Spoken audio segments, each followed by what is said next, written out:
আসসালামু আলাইকুম, সবাইকে স্বাগতম। আইসিটি বিষয়ের এই যে সংখ্যা পদ্ধতি 247 সংখ্যাটি অক্টাল সংখ্যা। তো অক্টাল সংখ্যা হতে বাইনারি সংখ্যা খুব সহজেই কীভাবে নির্ণয় করা যায় তা আলোচনা করব। তো লক্ষ্য করি, অক্টাল হতে এই যে অক্টাল সংখ্যা হতে বাইনারি করার জন্য আমাদের অক্টাল সংখ্যার প্রত্যেকটা এই প্রতীকের সমতুল্য 3 বিট করে বাইনারি মান বসাতে হবে, কারণ অক্টাল হচ্ছে 3 বিটের কোড। যেমন এইখানে 2, 4, 7 আমরা লিখে নিলাম। এবার এইগুলোর সমকক্ষ 3 বিট করে বাইনারি মান বসাতে হবে। আমি একটা কাজ করতে পারি, ডান দিকে একটু রাফ করে নিতে পারি। এই যে 421 এই কোড ধরে খুব সহজেই এইগুলোর সমকক্ষ 3 বিট বাইনারি মান বের করা যায়। যেমন এই কোড ধরে যদি 2 এর মান বের করতে চায়, তাহলে 2 এখানে সরাসরি মাঝখানে আছে। 2 যেখানে আছে সেখানে 1 হবে, বাকিগুলো 0 হবে। 2 যেখানে আছে সেখানে 1, বাকিগুলো 0 হবে। এইটা আমরা এখানে লিখব 2 এর নিচে। 4 এর মান কত হবে? 4 কিন্তু প্রথমেই আছে। 4 যেখানে আছে সেখানে 1, বাকিগুলো 0 হবে। যদি আমরা যে সংখ্যার বাইনারি মান বের করব সেটা যদি এখানে থাকে, তাহলে যেখানে থাকবে সেখানে 1 হবে, বাকিগুলো 0। এটা হচ্ছে 4 এর 3 বিট বাইনারি মান, এই 4 এর নিচে লিখব। এবার 7 এর মান কত হবে? এই 7 সংখ্যাটি কিন্তু এখানে নাই। যদি না থাকে তাহলে দেখতে হবে কোনটা কোনটা যোগ করে 7 হয়। তো এখানে যে 4, 2, 1 এই 3টা যোগ করে 7 হয়। 4, 2 আর 1 যোগ করে 7, 3টাই যেহেতু যোগ করে 7 হচ্ছে, তাই 3টা 1 হবে। তো এই 3টা 1 হচ্ছে 7 এর 3 বিট বাইনারি মান। এই হচ্ছে বাইনারি মান পেলাম, যেহেতু অক্টাল থেকে বাইনারি নির্ণয় করতে বলেছিল। এখন এগুলো একসাথে লিখব। একসাথে লিখলে এই প্রথমটা প্রথমে, মাঝখানেরটা মাঝে, এবং এইটা লিখে ব্র্যাকেট দিয়ে ভিত্তি হিসেবে 2 লিখব। এটা হচ্ছে বাইনারি সংখ্যা। এখানে আরেকটি বিষয়, সেটি হচ্ছে যে বাম দিকের যে শূন্যের কোনো মূল্য নেই। ইচ্ছে করলে শূন্য বাদ দিয়ে ফাইনালি আরেকটু ছোট করে লিখতে পারি, এইটুকু, এখান থেকে এইটুকু। এই যে বামের এই শূন্যের কোনো মূল্য নাই, তো এইটুকু উত্তর হিসেবে লেখা যায়। এবং বাইনারি সংখ্যার বেস 2 লিখব, ভিত্তি 2 বাইনারি সংখ্যার, এটা তো আমরা তো জানি।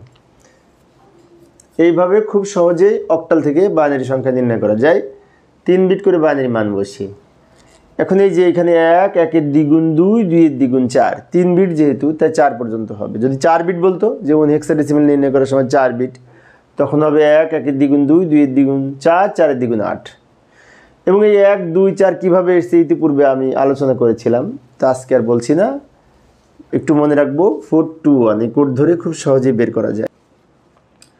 তো এই সংখ্যাটা কিন্তু পূর্ণ সংখ্যা, কোনো পয়েন্ট নাই। এখন কোনো সংখ্যার সাথে যদি পয়েন্ট থাকে, যেমন এই যে 64.5, তো এখানে কিন্তু পয়েন্ট আছে, মানে কি ভগ্নাংশ সংখ্যা। তো এটা কীভাবে করব?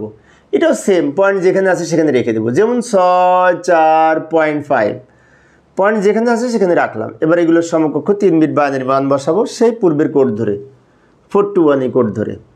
6 এর মান বের করি। এই প্রথম দুটো যোগ করে 6, সেজন্য প্রথম দুটো 1, শেষেরটা যোগ করার দরকার নেই, শেষের মান 0। এটা 6 এর মান, 6 এর নিচে লিখব। 4 এর মান তো সে পূর্বের মতো, 4 প্রথমে আছে যেখানে সেখানে 1, বাকিগুলো 0। এটা হচ্ছে 4 এর মান। এবার 5 এর মান কত হবে?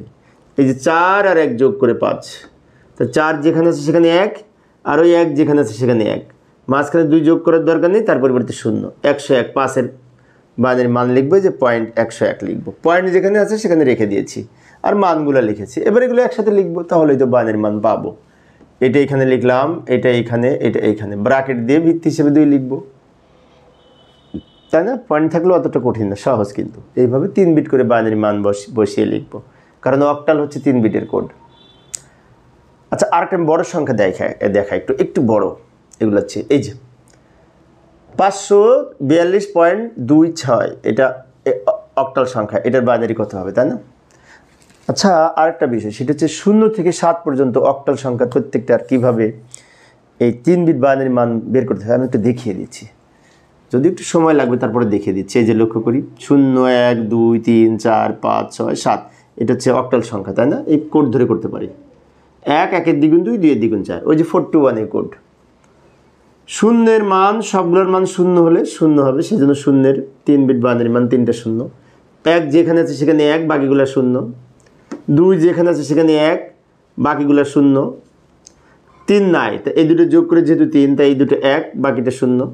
4 4 যেখানে আছে সেখানে 1, বাকি দুটো শূন্য।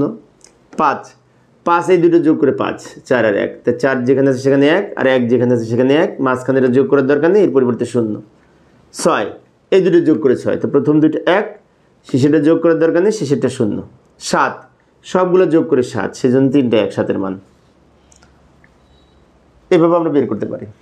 এইবার আমরা এগুলো করি। 5 4 2.26, এগুলোর আমরা মান লিখব। পয়েন্ট যেখানে ছিল সেখানে রাখলাম, 5-এর মান লিখব। তো 5-এর মান কত? এই যে 101। 4-এর মান লিখব।